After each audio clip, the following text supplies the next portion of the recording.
নৈহাটির উপনির্বাচন শান্তিপূর্ণ ভোট হচ্ছে নৈহাটি এলাকার যদুনাথ বাটি হাই স্কুল, যেখানে প্রশাসন এবং সিআইএসএফ পুরো স্কুলটি ঘিরে রেখেছেন।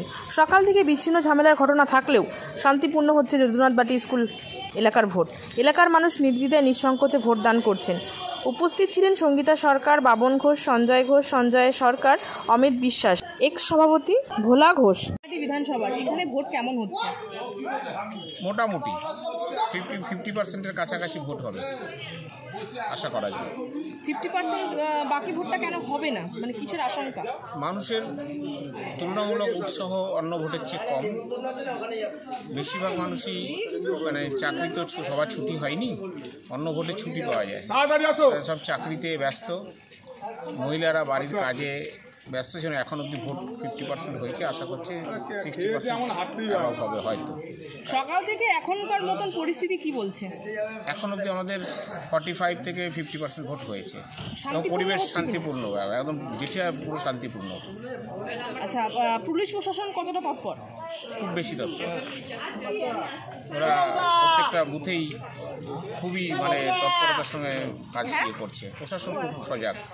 আচ্ছা, কোনো ঝামেলা বা বিতর্ক এখানে সৃষ্টি না হয়েছে এখন সকাল থেকে? এখনো হয়েছিল, ভাটপাড়ায় এক রাউন্ড গুলি চলে গেছে।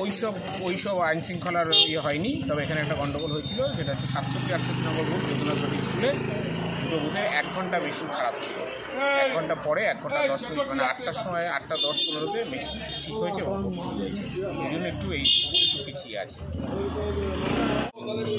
যা ভোট হচ্ছে তাতে আমাদের অনুমান যে 80% সকাল থেকে প্রিসাইডিং অফিসারকে ধমকি দেওয়া, প্রাণনাশের হুমকি দেওয়া, তারপর গোলাগুলি করেও এতটা ভরসা রাখতে? হ্যাঁ, আমাদের এখানে এরকম কিছু ঘটেনি, অন্তত নৈহাটি বিধানসভায় এরকম কোনো ঘটনা ঘটেনি।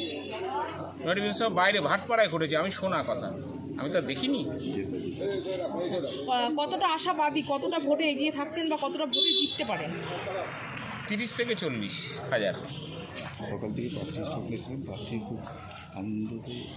সকাল থেকে প্রার্থীর সাথে ঘুরেছেন নিশ্চয়ই, কতটা স্বচ্ছভাবে? খুব স্বচ্ছভাবে প্রার্থী কনফার্ম যে জিতবেই। সেখানে আমাদের আশা ছিল 50%, মানে 50,000-এর উপরে যাব। ভোটের পার্সেন্টেজ দেখে মনে হচ্ছে 30 থেকে 40%, 40,000। আচ্ছা, আপনার নাম এবং? আমার নাম সুশান্ত ঘোষ, আমি দ্বিতীয় অঞ্চল তৃণমূল।